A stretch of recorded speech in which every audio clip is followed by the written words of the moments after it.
3,700,000 ლარი ეს ის თანხა, რომელიც დედაქალაქის მომავალი წლის ბიუჯეტის პროექტში ცხოველთა მონიტორინგის სამსახურისთვის გამოიყო, თუმცა არასამთავრობოთა ნაწილი და საკრებულოს ოპოზიცია აცხადებს, რომ თანხა არა ცხოველების მოვლაზე, არამედ 122 თანამშრომელზე ამორგებული. მათივე თქმით, ბიუჯეტის 90% სწორედ მათ ხელფასებსა და პრემიებზე ნაწილდება. გენო ოსიყმაშვილი დეტალებით.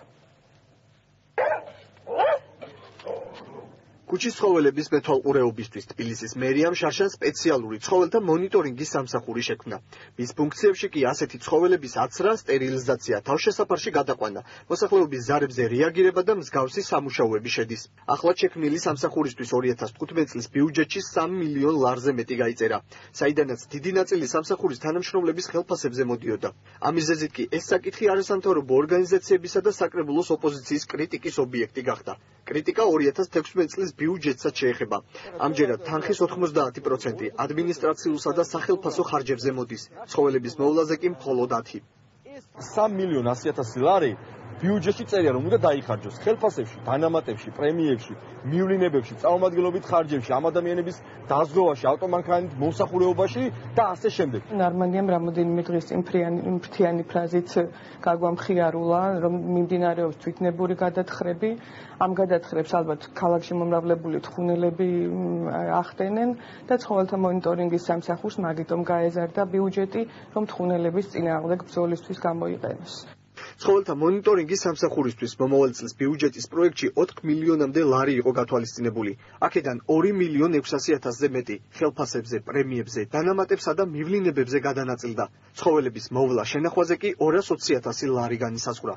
ცხოველთა მონიტორინგის სამსახურის დაქვემდებარებაში შედის ასევე თბილისის ცხოველთა თავშესაფარი, სადაც ამ დროისთვის 165 ძაღლი, 99 ლეკვი, 34 კატა, 3 ბელი და 2 დათვი იმყოფება. თავშესაფრის დეზინფექციისთვის კი 2016 წლის განმავლობაში ბიუჯეტის პროექტში 500 ლარი განისაზღვრა.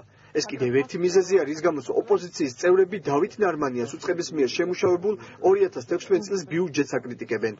წელს ამ სამსახურს გაეზარდა ბიუჯეტი 600,000 ლარით, ნახევარზე მილიონი მეტი ლარით და 13 ივნისის სტიქიამაც გვაჩვენა, რომ ცხოველთა მონიტორინგის სამსახური იყო აბსოლუტურად უმოქმედო. 224 რეაგირება ჰქონდა და ვინმე დაობს იმაზე, რომ მონიტორინგი არ იყო 13 ივნისის მოვლენებში ჩართული. ცხოველთა მონიტორინგის სამსახურისთვის გამოყოფილ თანხებთან დაკავშირებით კითხვები აქვს საკრებულოს უმრავლესობასაც, თუმცა გარემოს დაცვის კომისიის თავმჯდომარე განმარტავს, რომ ისინი თანხის რაციონალურად გადანაწილებას შეეხება და არა ბიუჯეტის მოცულობას.